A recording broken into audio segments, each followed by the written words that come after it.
હું વ્યક્તિગત રીતે બીજાની વાત નથી કરતો, હું મારી જ વાત કરી રહ્યો છું. તમારા જીવનમાં તો થાય, પણ મારા જીવનમાં તો ઘણી બધી જગ્યાએ મારું ધ્યાન જાય છે અને સંબંધોને બહુ મજબૂત થતા પણ હું જોઈ રહ્યો છું. અને આઈ હોપ તમારા બધાના જ પરિવારમાં ક્યાંક વધારે ઓછા અંશે આનો પ્રભાવ હશે જ. સેલ્ફ ઓબ્ઝર્વેશન કરીએ તો આપણને ખ્યાલ આવે. બીજું, સાંભળતી વખતે એક મૂળ સમસ્યા એ હોય છે કે સાંભળતી વખતે કન્ડિશનિંગ આપણા મનમાં રાખીએ છીએ. એ કન્ડિશનિંગ ગમે તે હોઈ શકે. જેવી રીતે આપણે આ સ્કૂલનો પ્રોગ્રામ છે, આ કન્ડિશનિંગ છે. જેવી રીતે કોઈ પદનો પ્રભાવ છે કે ભાઈ સર ટ્રસ્ટી છે, આપણે ટીચર છીએ, એ બી કન્ડિશનિંગ છે. એવી રીતે આ નથી કરવું ને કરવું પડે છે, તો એ બી એક કન્ડિશનિંગ છે. બીજી પોતાની પણ કન્ડિશનિંગ હોઈ શકે. પોતાની પણ એવી, આ જે આપણી યાત્રા છે અત્યારે, જે ઉંમર થઈ આપણી ત્યાં સુધીની, એમાં ઘણી બધી કન્ડિશનિંગ આપણા અંદર ડેવલપ થઈ ગયેલી હોય. જેવી રીતે કોઈ આધ્યાત્મિકતાના કારણે પણ કન્ડિશનિંગ બનેલી હોય, કોઈ ભૌતિકવાદને લીધે પણ કન્ડિશનિંગ બનેલી હોય. તો જ્યારે આપણે કોઈ વસ્તુને સાંભળતા હોઈએ છીએ અને આપણા મનમાં કોઈ કન્ડિશનિંગ હોય છે, તો સાંભળવાનું અધૂરું થાય છે, આંશિક સાંભળતા હોઈએ છીએ આપણે. એટલે અહીંયા મહેરબાની કરીને એક, પછી એનો કોઈ ફોર્સ નથી, વ્યક્તિગત સ્વતંત્રતા છે. કોઈની સ્વતંત્રતાને આપણે લઈ ના શકીએ, પણ સમજવા માટેની તો માનવની પૂરી સ્વતંત્રતા છે જ. એની ઈચ્છા હશે ત્યારે સમજશે જ, પણ એના માટે વાતાવરણ ઊભું કરવું એ આપણા બધાની જરૂરિયાત છે. તો આપણે શરૂઆત કરીએ. તો મને તો બહુ મજા આવી હતી જયભાઈની શિબિરમાં. તો પહેલી શરૂઆત એ થઈ હતી કે જીવન વિદ્યા અલ્ટિમેટ શું છે અને શું નથી. તો જીવન વિદ્યા એ કોઈ ઉપદેશ નથી. કારણ કે અત્યાર સુધીથી આપણે આપણા પરિવારમાં, આપણા દીકરા સાથે, આપણા પત્ની સાથે, આપણા મા બાપ સાથે, દરેક જગ્યાએ આપણે ઉપદેશની પરિભાષામાં જ વર્તતા હોઈએ છીએ. તારે આમ કરવું જોઈએ ને તારે આમ ન કરવું જોઈએ. ઉપદેશનો મતલબ ડુ એન્ડ ડોન્ટ. જેવી રીતે ઘરમાં કોઈ સાધન લાવીએ તો એની સાથે એક મેન્યુઅલ આવે. એ મેન્યુઅલમાં લખ્યું હોય કે આ સાધન સાથે આટલું આટલું કરવું જોઈએ, આવી રીતે સાચવવું જોઈએ, ને આટલું આટલું ન કરવું જોઈએ. જેવી રીતે વોટરપ્રૂફ મોબાઈલ ના હોય તો પાણીમાં ન પલાળવો જોઈએ. એટલે જે ડુ ડોન્ટ આપેલા હોય છે ને, એ બધી ભાષા કેવી છે? ઉપદેશાત્મક ભાષા છે. એટલે મારા અંદર એક કન્ડિશનિંગ છે અને કન્ડિશનિંગ હું તમારા ઉપર થોપી રહ્યો છું. આનું નામ ઉપદેશ. જનરલી ઉપદેશ વન વે જ હોય. જેવી રીતે બાપ તરીકે હું મારા દીકરાને કહેતો હોઉં, તો હું એની સાઈડથી આવતી કોઈ વાત ન સાંભળતો હોઉં અને મારી વાત જ એને કહેતો હોઉં, તો એ થઈ ગયો ઉપદેશ. વન વે હોય. અને વન વેમાં ક્યારે પણ લર્નિંગ પ્રોસેસમાં પૂર્ણતા આવતી નથી. આપણી કીધેલી વાત સામેવાળો માની જ લેશે, અને પછી એના માટે આપણે જ્યારે ન માને ત્યારે આપણા અંદર, જેવી રીતે કે એક્ઝામ્પલ આપો, આપણે ટીચર છીએ ને, એક દીકરાને હોમવર્ક આપ્યું, બીજા દિવસે ના લઈને આવ્યો, ત્રીજા દિવસે બી ના લઈને આવ્યો, ચોથા દિવસે બી ના લઈને આવ્યો. એટલે આપણા અંદર એક કન્ડિશનિંગ હતી જેને આપણે દબાઈ રાખી હતી કે એને કરવું જોઈએ પણ કરતો નથી. બીજો એક દિવસ રિપીટ થયો, એને કરવું જોઈએ પણ કરતો નથી. પછી 3-4 દિવસ આવું સતત થાય પછી એને આપણો ક્યાંક એના ઉપર હાથ ઉપડી જાય. તો એનો મતલબ કે એ આપણી કન્ડિશનિંગ હતી અને આપણે સહન કરી રહ્યા હતા. એનું નામ સહન કરવું. તો પરિવારના સંબંધોમાં પણ ક્યાંક એવું થાય છે કે મારા મત મુજબ તમે કરતા નથી, ભલે આપણે કહીએ નહીં, પણ મનમાં ક્યાંક ખૂણામાં પડ્યું છે કે મને સમજતા નથી અથવા એ મને સમજતો નથી.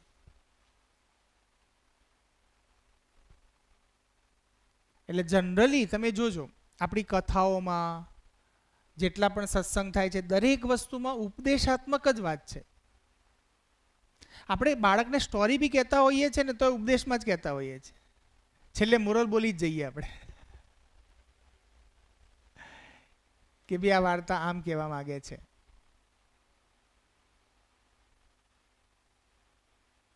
તો અહીંયા કોઈ કથા નથી કે કોઈ વ્યાખ્યાન નથી કે કોઈ સપ્તાહ નથી, આ બધાના મતલબ એક જ થાય છે. મતલબ અહીંયા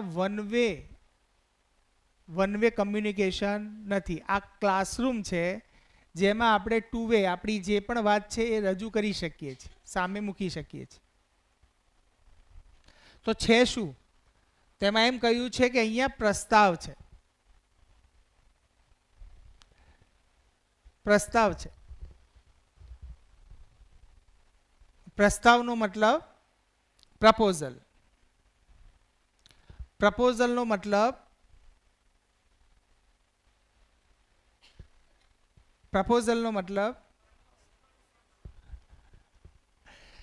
માનવું ન માનવું તમારી સ્વતંત્રતા છે. મેં તો આ વાત મૂકી છે, મારા સમજમાં આવી છે,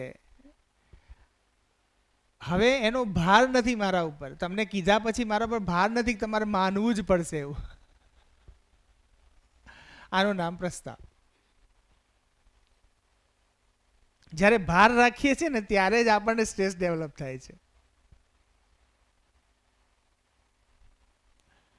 આમ તો એવું જ હોય છે ને, ઓબ્ઝર્વેશનમાં જઈએ તો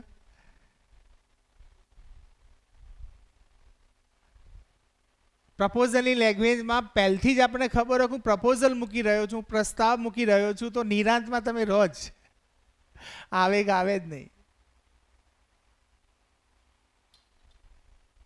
પણ પ્રપોઝલ મૂકતા મૂકતા પણ બેકએન્ડમાં કોઈ કન્ડિશન છે કે ભાઈ આમ થવું જ જોઈએ અને નથી થતું. તો ઘણીવાર પ્રપોઝલ ફોર્મમાં પણ આપણે ઉપદેશ જ આપી દેતા હોઈએ છીએ.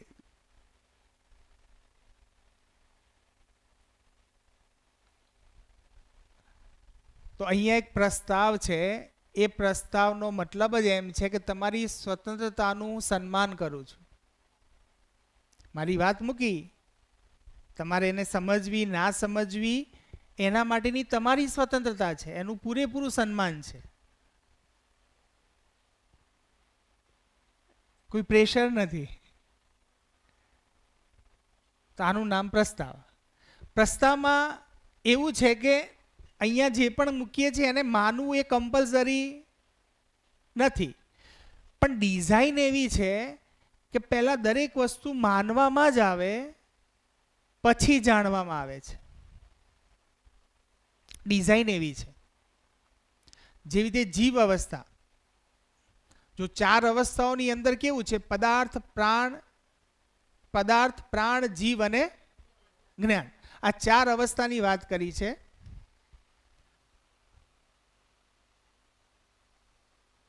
પદાર્થ અવસ્થા, પ્રાણ અવસ્થા, જો કે આના વિશે આગળ આપણે જોઈશું, જીવ અવસ્થા અને જ્ઞાન અવસ્થા.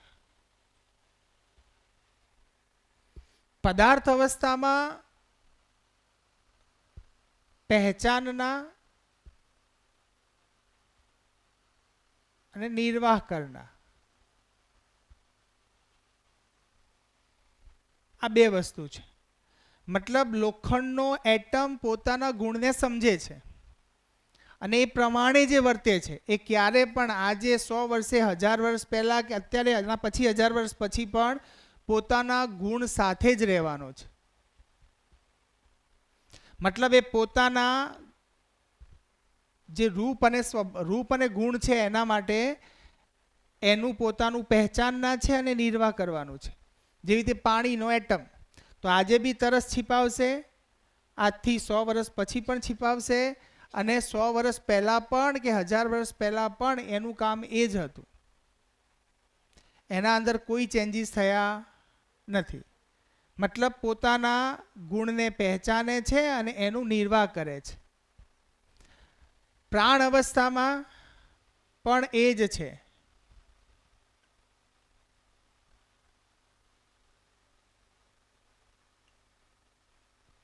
જેવી રીતે એક લીમડાનું બીજ જમીનમાં નાખો તો એમાંથી આંબો બનતો નથી. આંબાના ગોટલાને વાવીએ તો એમાંથી લીમડો થતો નથી. મતલબ જેનું બીજ છે એ જ સ્વરૂપમાં એને પહેચાને છે અને એ પ્રમાણે એની વૃદ્ધિ થાય છે. જીવ અવસ્થા તો એમાં એક ક્રિયા વધી જાય છે, એક ક્રિયા એડ થાય છે. માનના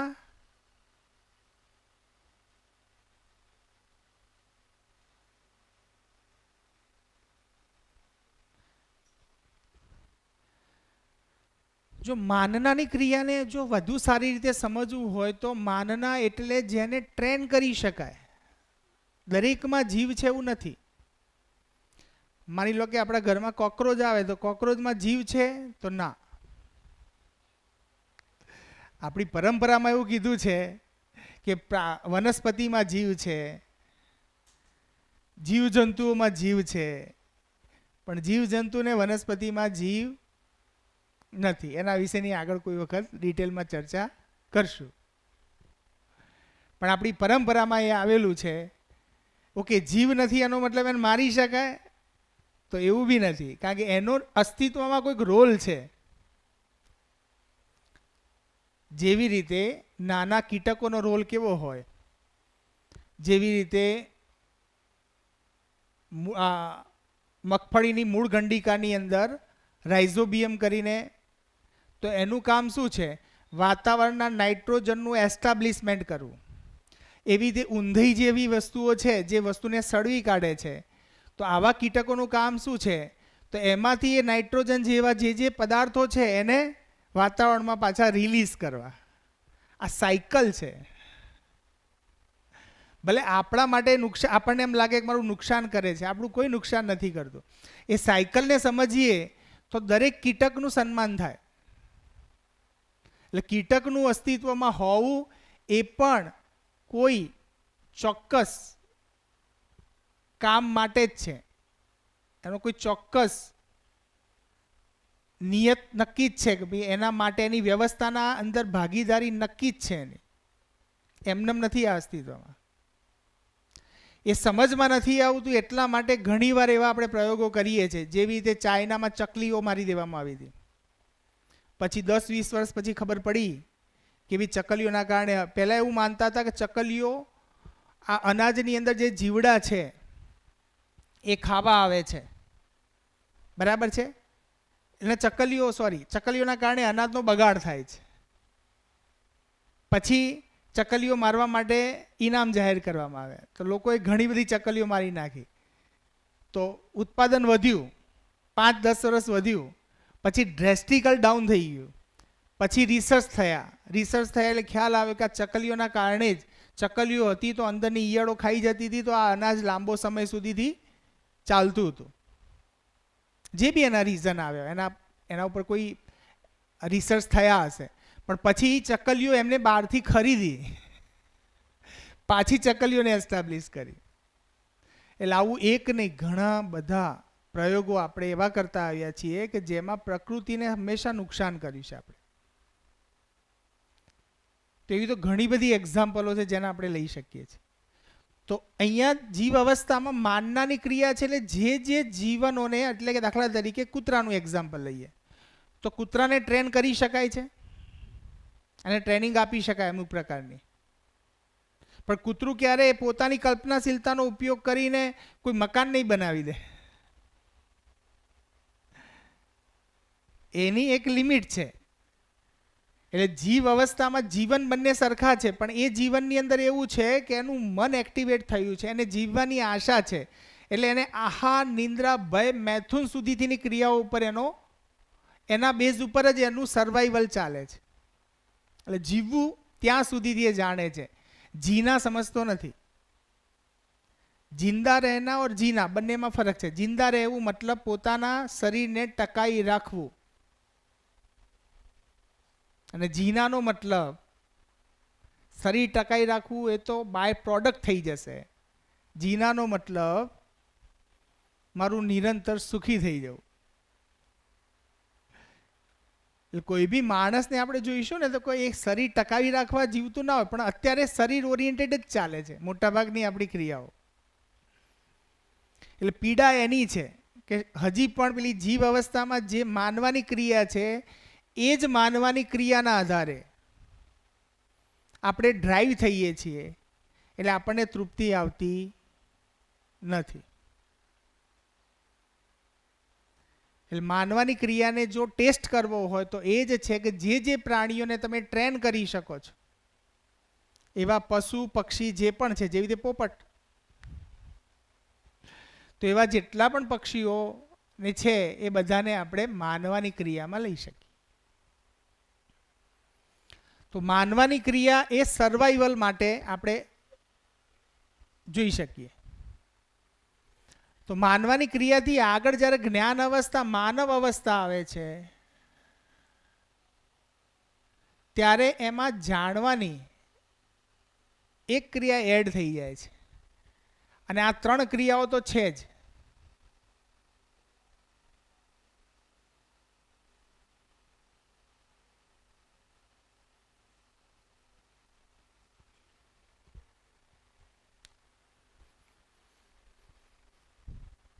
તો જાનના, જ્યાં સુધીથી કોઈ પણ વસ્તુ જાણીશું નહીં ને ત્યાં સુધીથી તૃપ્તિ બિંદુ નહીં આવે.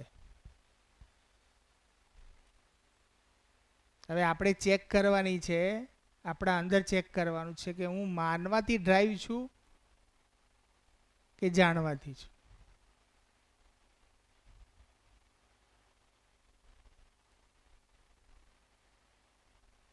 આપણી લાઈફને ઓબ્ઝર્વ કરી શકીએ કે અત્યારે મારું હોલ ડે જે પણ એક્ટિવિટી ચાલે છે એ કોઈ માનવાથી ચાલે છે કે એમાં જાણવાનું પણ કંઈ છે.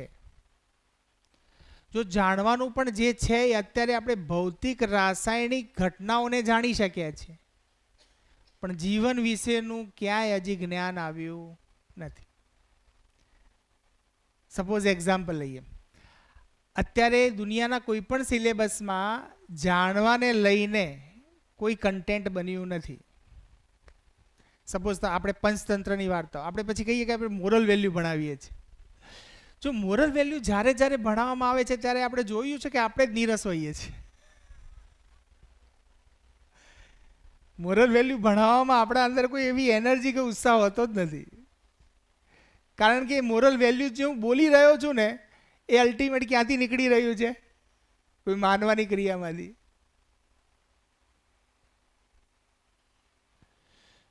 અને મોરલ વેલ્યુ માટે પણ આપણે પંચતંત્રની જેમ પશુઓના એક્ઝામ્પલ લઈને ભણાવ્યા.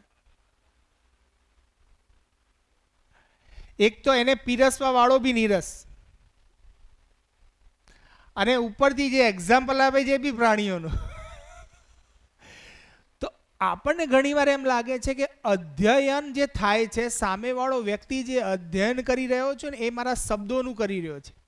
શબ્દોથી અધ્યયન થાય નહીં. અધ્યયન કરતાથી જ થાય. માણસ જો વર્ષોથી આપણે જોઈએ ને તો આપણે પુસ્તકોની પૂજા કેટલી કરી છે. આટલામાંથી ઘણા બધા, જે રીતે ગુરુ ગ્રંથ સાહેબ ગણો, આપણામાં ભગવદ્ ગીતા ગણો, કે ક્યાંક કુરાન ગણો, કે ક્યાંક બાઇબલ ગણો. તમે રેર કેસમાં કોઈને પૂછશો ને કે આના અંદર શું લખ્યું છે, કોઈને ખબર નહીં હોય. મેં આખી ભગવદ્ ગીતા કદી વાંચી નથી. હું મારું સત્યાપન કરી શકું, તમારી સાઈડથી તમે જોઈ લેજો. અને જો એની કોઈ વાત થાય ને એનું અપમાન થાય તો તલવાર કાઢી લઈએ.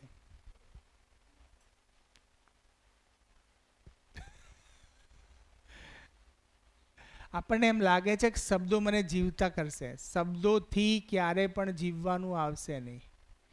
જ્યાં સુધી સામે એવો કોઈ વ્યક્તિ પ્રમાણમાં નહીં દેખાય તમને.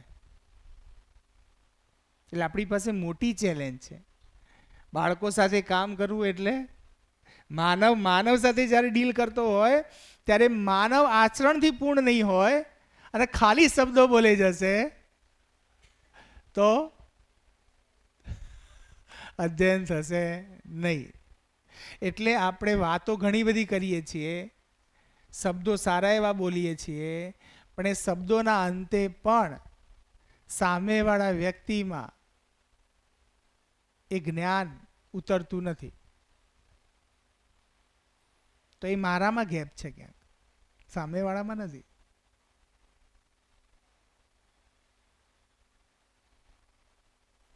આપણે દરેક વસ્તુને, આજે સંબંધોને પણ એવી રીતે જોઈએ છીએ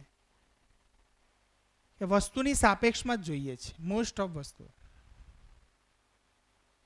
અને માનવ જેને મહત્વપૂર્ણ માને છે એના માટે પોતાનું તન મન ધન લગાડે છે. આ નિયમ છે, આ નિયમ છે. मानव जिसको महत्वपूर्ण मानता है उसके लिए अपना तन मन धन लगा देता है.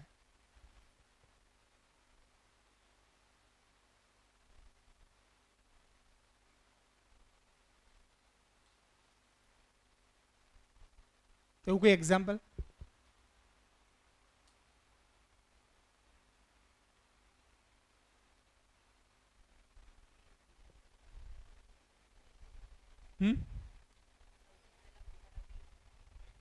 પોતાનો પેટ માટે તન મન ધન લગાડી દે સુવિધા માટે. જીવવાનું 3 રીતે છે, આપણે આગળ ચર્ચા થઈ હતી. અત્યારે આપણા મુદ્દા ઉપર રહીએ તો માણસમાં જે આ જ્ઞાન અવસ્થા કેમ કીધી? કારણ કે માણસ આખી જિંદગી એક જ કામ કરે છે. તમે જોજો, આપણને એમ લાગે કે મેં આ કર્યું તે કર્યું, આપણે ઘણું બધું કોઈ કામ જ નથી કરતા. એક જ સિંગલ એક જ કામ કરીએ છીએ. કયું છે એ કામ? હા,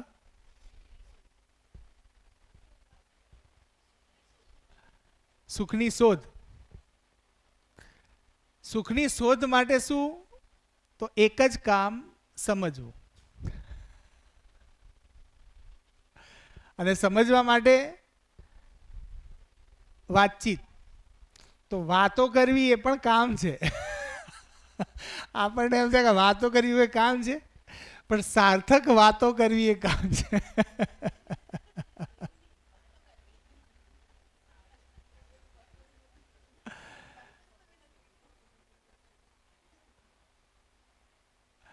તો પૂરી લાઈફને જ્યારે આપણે ઓબ્ઝર્વ કરશું, જેવી રીતે હું મારી જાય એટલે પાસ્ટમાં જઈને અત્યાર સુધી ઓબ્ઝર્વ કરું છું, તો સતત કોઈ ને કોઈ ઘટનામાંથી કંઈ ને કંઈ લર્નિંગ, શીખવું સમજવું, આ ક્રિયા ચાલે જ ગઈ છે અને આજે બી ચાલે જશે. આ જીવનનું આ શરીર યાત્રા પૂરી થશે ને ત્યાં સુધીથી પણ ચાલી જશે. અને નવી શરીર યાત્રા ચાલુ થશે ત્યારે બી આ જ કામ છે, બીજું કોઈ કામ નથી. સમજવું. સમજવાનો મુખ્ય ઉદ્દેશ શું? હું નિરંતર સુખી થઈ જાઉં. ક્ષણિક સુખ મને સ્વીકાર્ય નથી. છે તો આવેગ સ્વરૂપમાં છે. થોડી વાર પછી જ્યારે ખતમ થઈ જાય છે ત્યારે ફરીથી ઈચ્છા પેદા થાય છે કે હજી સુખી થઈ જાઉં. ફરીથી એના માટે એક રસ્તો નહીં તો બીજો રસ્તો અપનાવું છું.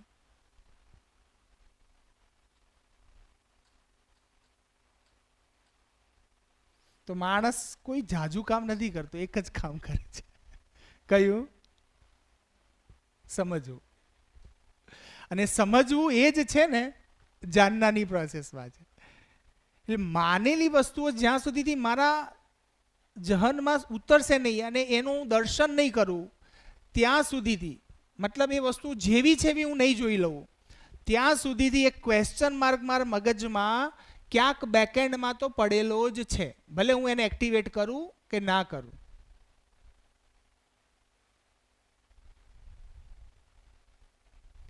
તો હું માનીને ચાલી શકું, સર્વાઈવ કરી શકું, પણ તૃપ્ત નહીં થઈ શકું. માનવાથી મને કદાચ ક્ષણિક સુખ મળી જશે, પણ નિરંતરની કોઈ સંભાવના નથી. કારણ કે અત્યાર સુધીના ઇતિહાસમાં એવો કોઈ પ્રયાસ જ નથી થયો. પ્રયાસ નથી થયો એમ ખોટું પડશે, પ્રયાસ થયો છે પણ એવું કોઈ કન્ટેન્ટ નથી આવ્યું. પ્રયાસ તો નિરંતર થયા જ છે. કારણ કે ડગલે પગલે એવરી મોમેન્ટ માણસ એક જ પ્રયાસ કરે જાય છે કે હું સુખી કેવી રીતે થાઉં.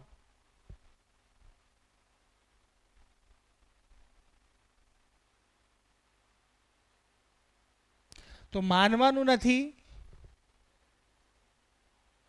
પણ માનેલું જે પણ છે, કદાચ અહીંથી જે પ્રસ્તાવ આવશે એને તમે ક્ષણ માટે માની લો. કદાચ હું વારંવાર સેન્ટેન્સ બોલું છું, ઘણીવાર આ સેન્ટેન્સ હમણાં બોલ્યું મેં કે જાનના એટલે, અને પછી આગળ આપણે જોઈએ કે જાનના એટલે સમજના. તો હવે આ સેન્ટેન્સ આપણે બોલી કાઢ્યું, તો એ તો મારે ખાલી માનવામાં છે, પણ ખરેખર શું જાણવાનું છે? આ બી ક્વેશ્ચન માર્ક છે ને. જાણવું એટલે શું? આ રિમોટને જાણવું, આ પેનને જાણવું, કોને જાણવું? અને કયું જાણવું એ અલ્ટિમેટ એન્ડ હશે. કારણ કે મેં ફિઝિક્સ જાણ્યું તોય તૃપ્તિ ના મળી,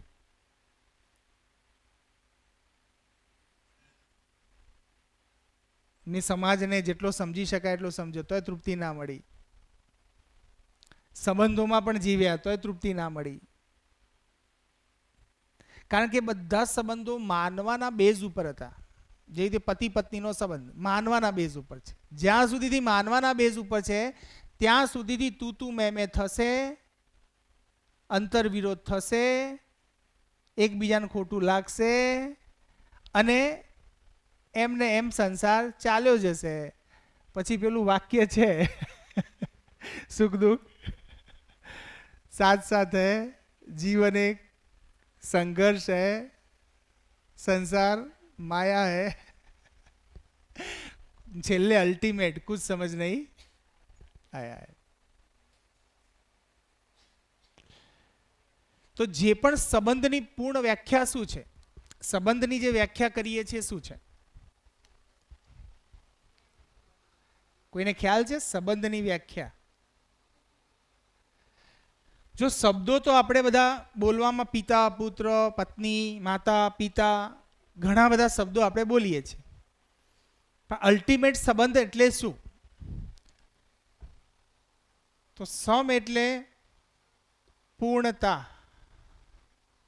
તો પૂર્ણતાના અર્થમાં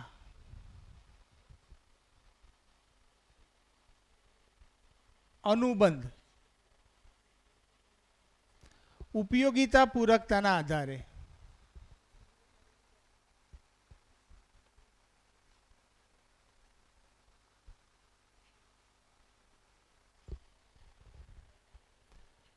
પૂર્ણતાના અર્થમાં અનુબદ્ધ. પતિ પત્ની નહીં, આપણે દરેક માનવનો સંબંધ, પિતા પુત્ર, માતા પિતા, દરેક સંબંધ પૂર્ણતાના અર્થમાં જ છે. આપણા માનીએ કે ન માનીએ. ઓકે, આપણા માનવાથી જે સત્ય છે અસત્ય નહીં, અસત્ય સત્ય નહીં થઈ જાય. સત્ય સત્ય જ રહેવાનું છે, અસ્તિત્વ એની રીતે જ ચાલવાનું છે. આપણે ગમે તેટલો ભ્રમ પાડી લઈએ તો પણ અસ્તિત્વ જે નિયમપૂર્ણ છે નિયમ બદલાવાનો નથી. તો મારું સુખી થવું એનો મતલબ કે હું એ નિયમને જાણી લઉં, એ નિયમ જાણીને હું એ પ્રમાણે આચરણ કરું. આટલું જ કામ છે. તો જીવન વિદ્યા એટલે નામ આપ્યું છે કે આ શરીર, માનવ એટલે શરીર અને જીવનનો યોગ નું સહજીવન. કોનું કોનું સહજીવન? માનવની ભાષામાં માનવ એટલે શરીર અને જીવન. શરીર અને જીવનનો યોગ, એટલે યોગ શબ્દ આવ્યો છે. ખરેખર યોગ શું છે? યોગ એટલે સરવાળો, યોગ એટલે એક થવું. તો કોનું એક થવું? આ જીવન અને શરીર, જીવને શરીરને ધારણ કર્યું છે. તો આપણે શરીર શાસ્ત્ર તો ખૂબ ભણી લીધું, મેડિકલ શાસ્ત્ર તો ખૂબ ડેવલપ થયું છે. આપણે ઓર્ગન બી ટ્રાન્સપ્લાન્ટ કરી દઈએ છીએ અને માણસને જીવાડી દઈએ છીએ. પણ જીવન વિશેનું કોઈ કન્ટેન્ટ હજી સુધીથી આવ્યું નથી. આવ્યું છે તો આવા બધા શબ્દો આવ્યા છે કે આત્મા અમર છે ને એનો નાશ થતો નથી ને, પણ હજી સુધીથી એને પૂર્ણ રીતે સમજમાં આવ્યું નથી. તો એ જીવનને સમજવા માટેની જે પ્રક્રિયા છે એનું નામ જીવન વિદ્યા. કારણ કે શરીર અને જીવનમાં અલ્ટિમેટ કોણ કોને ધારણ કરે છે? શરીર જીવનને કરે છે કે જીવન શરીરને કરે છે? જીવન શરીરને કરે છે. તો અલ્ટિમેટ જીવન ડિસાઈડ કરશે ને. તો જીવનને નિરંતર સુખ જોઈએ છે, તેના નિરંતર સુખનું એડ્રેસ ક્યાં છે? નિરંતર સુખ ક્યાં છે અલ્ટિમેટ?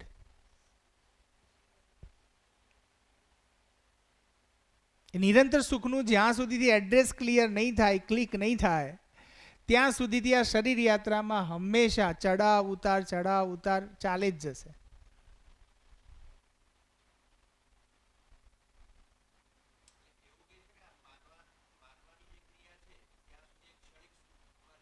હા, એટલે જાણેલું જે છે ને એ માનવામાં ઓટોમેટિક આવી જશે. હા, માનવામાં બે વસ્તુ હોય. સાચી વસ્તુ પણ માની લીધેલી હોય અને ખોટી વસ્તુ પણ માની લીધેલી હોય. પણ એ સાચી છે કે ખોટી છે એનો ભેદ નક્કી ના કરી શકીએ. પણ સારું આચરણ કરીએ ત્યારે સારું ફીલ તો થાય છે. જેથી કોઈને મદદ કરવી. જેવી રીતે એક સિમ્પલ એક્ઝામ્પલ આપણે વારંવાર ચર્ચા કરતા હોય કે આપણે રસ્તામાં આવતા હોય અને કોઈ આંધળો વ્યક્તિ હોય અને એ રસ્તો ક્રોસ કરવો હોય ને તમે એને હેલ્પ કરીને રસ્તો ક્રોસ કરાવો. આ એક નોર્મલ આપણાથી બાય નેચરલ થઈ ગયું. તો એ ઘટનાથી મારા અંદર તૃપ્તિ બિંદુ બને છે, એમ ક્ષણિક મને લાગે છે કે હા મેં સારું કામ કર્યું. પણ થોડી વાર પછી મને એમ થાય છે કે કદાચ એ જ વ્યક્તિથી કદાચ મારું કંઈ એમ મને કંઈ બોલાઈ ગયું. આપણે રોડ ક્રોસ કરાયા પછી એને આપણને હળદૂત કરી નાખ્યું. તો એ ક્ષણે બીજું સ્ટેટમેન્ટ બી નીકળી જાય છે કે લોકો ઉપર તો વિશ્વાસ કરવો જોઈએ. તો આજે આ ડ્યુઅલ પર્સનાલિટી વારંવાર જે થાય છે એ કેમ થાય છે? કારણ કે એ પૂર્ણ રીતે આપણે નથી સમજ્યા. એટલે આપણને કોઈક વખત ખૂબ સારું લાગે. ઘરમાં એક નાની ઘટના બને અથવા કોઈ નાનું આપણને ક્યારે આપણી સાસુએ પ્રશંસા ના કરી અને એક દિવસ કરી નાખે તો એ દિવસ આપણો ખૂબ સરસ જાય. પણ એ ટકતો નથી કાયમ માટે. શું લઉં? હવે અહીંયા હું ટીચરને બે લઈશ ને તો કેમ થશે કે સર મને ટકોર કરે છે, એટલે મારે તો એક્ઝામ્પલ એવા કારણ કે એ મારા સાથે રિલેટ નથી ને એટલે હું એવું એક્ઝામ્પલ થર્ડ પાર્ટી એક્ઝામ્પલ લઉં. એક્ઝામ્પલ મારે કોઈ થર્ડ પાર્ટી રિયલમાં એક્ઝામ્પલ પોતાનું જ લેવાનું છે. કારણ કે ત્રીજી વ્યક્તિનું તો આપણે ખાલી એક્ટ જ જોઈ શકીએ છીએ. ત્રીજી વ્યક્તિની અંદર શું ચાલી રહ્યું છે એ આપણે જોઈ શકતા નથી.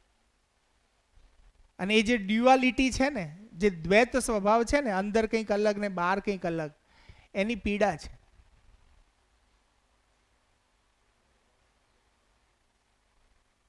એટલે જેટલું પોતાના ઉપર વિશ્વાસ બનતો જશે ને એમાં ડ્યુઆલિટી જે ખરી ને ખતમ થતી જશે. આપણે ડબલ રોલ કેમ નિભાવીએ છીએ? કારણ કે ક્યાંક ને ક્યાંક આપણને શંકા કુશંકા છે કે હું આમ કરીશ તો આમ થઈ જશે, અથવા હું સારો થઈશ તો કોઈ એનો ગેરલાભ ઉઠાવી જશે. ક્યાંક શંકા કુશંકા છે. પણ જેવો પોતાના ઉપર વિશ્વાસ પેદા થશે એમ એ વસ્તુઓ ડાયલ્યુટ થશે. પછી તમને તમારી વાત કોઈ બી કરશે તો તમને એનાથી એટલું ખોટું નહીં લાગે.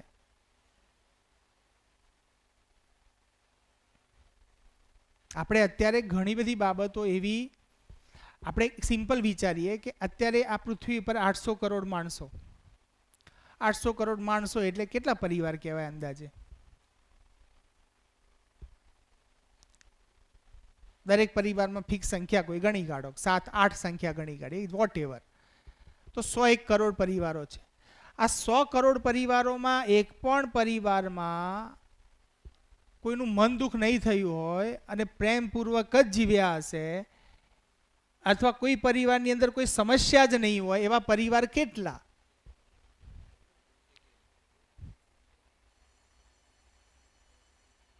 તો આ ગેપ ભરવાનું કામ છે જીવન વિદ્યા.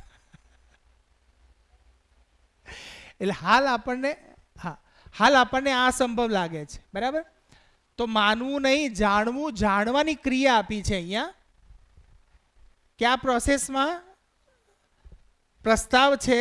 માનવું નહીં, જાણવું. તો જાણવાની ક્રિયામાં આ પહેલું સ્ટેપ છે, આ બીજું સ્ટેપ છે ને આ ત્રીજું સ્ટેપ છે. જાણવાની શરૂઆત ક્યાંથી થાય? બહારથી ન થાય. કોઈ રામાયણ, મહાભારત કે કોઈ કથાઓ સાંભળવાથી ના થાય.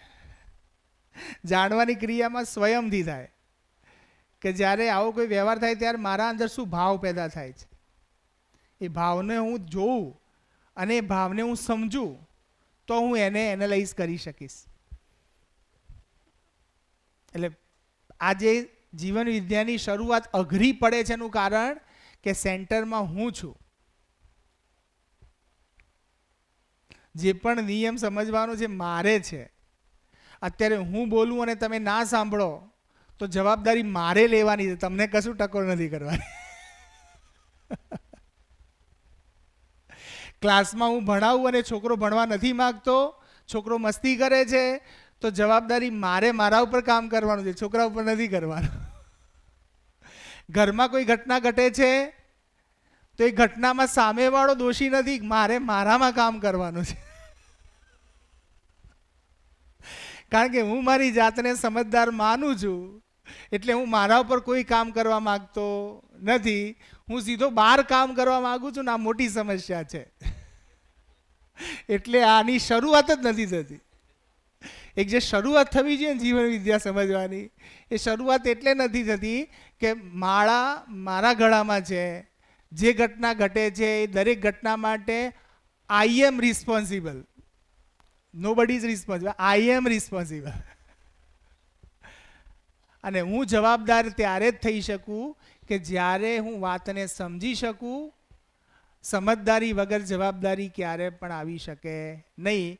ખાલી બોલવામાં આવી શકે, બાકી સમજદારી લેવી, જવાબદારી લેવી એ કામ પહેલાં સમજદારીનું કામ છે.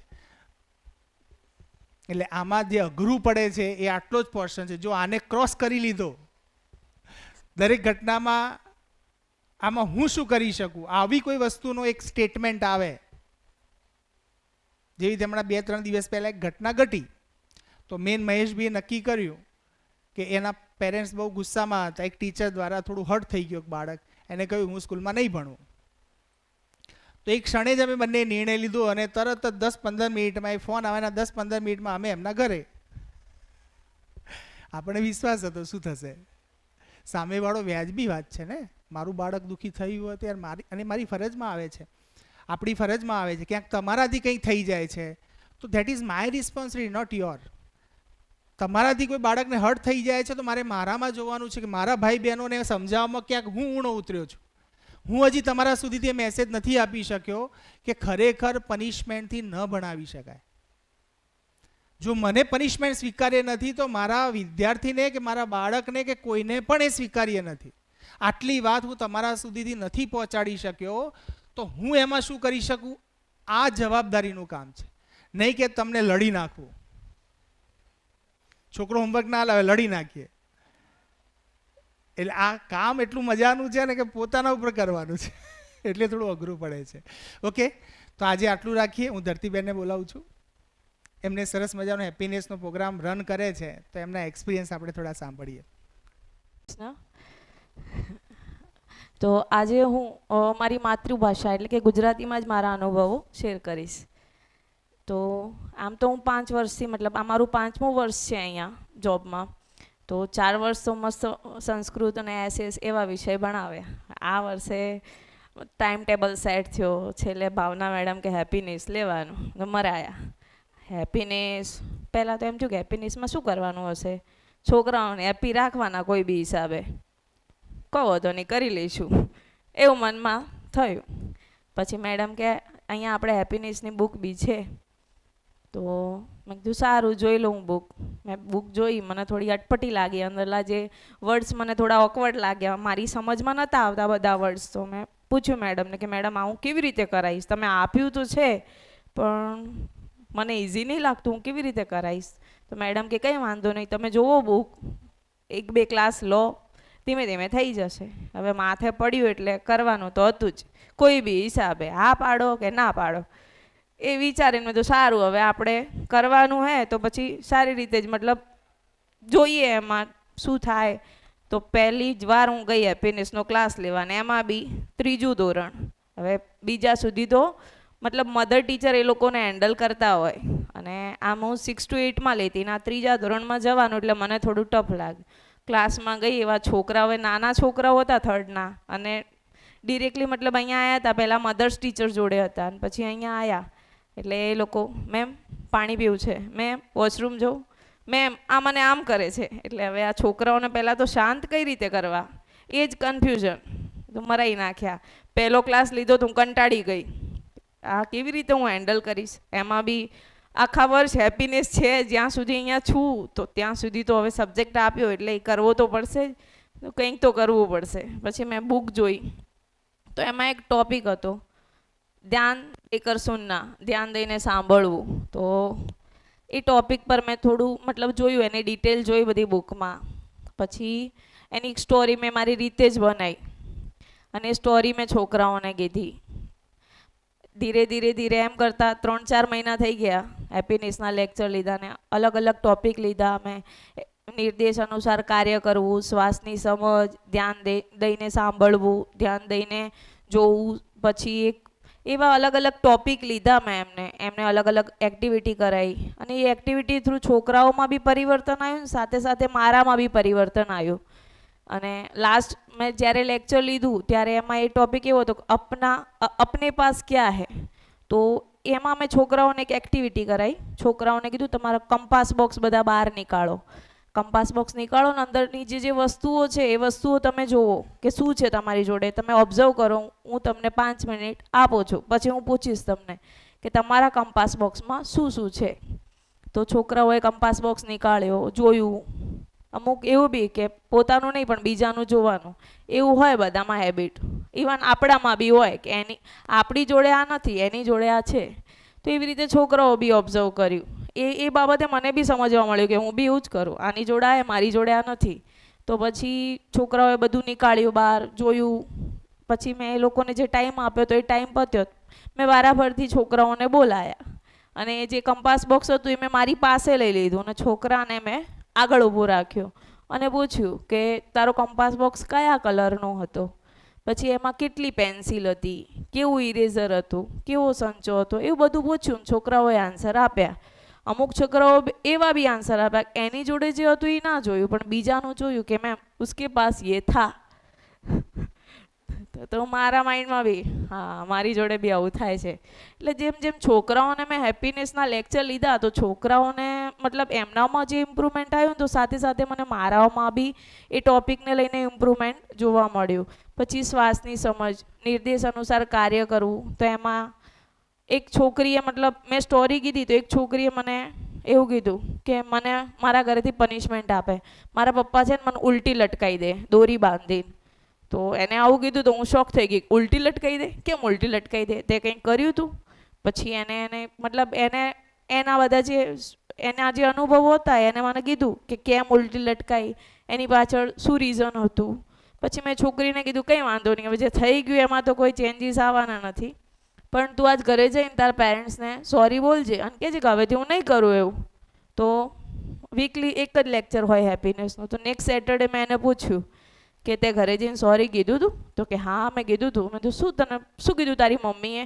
તો કે મમ્મી તો હસવા લાગી અને મમ્મી ખુશ થઈ. મેં તો પપ્પાને? તો કે પપ્પાને કીધું હતું, પપ્પા હસ્યા બી નહીં કંઈ બોલ્યા બી નહીં. કે મેં તો કંઈ વાંધો નહીં, હવે તું તારું બિહેવિયર હે ને થોડું પપ્પા જોડે થોડું ચેન્જ કરજે. એવી રીતે 2-3 સેટરડે ગયા. પછી છોકરીએ મને કીધું હવે પપ્પા બી મારી જોડે સારી રીતે મતલબ બિહેવ કરે છે, જેવું ભાઈ જોડે કરે ને એવી રીતે મને બી પ્રેમથી રાખે છે.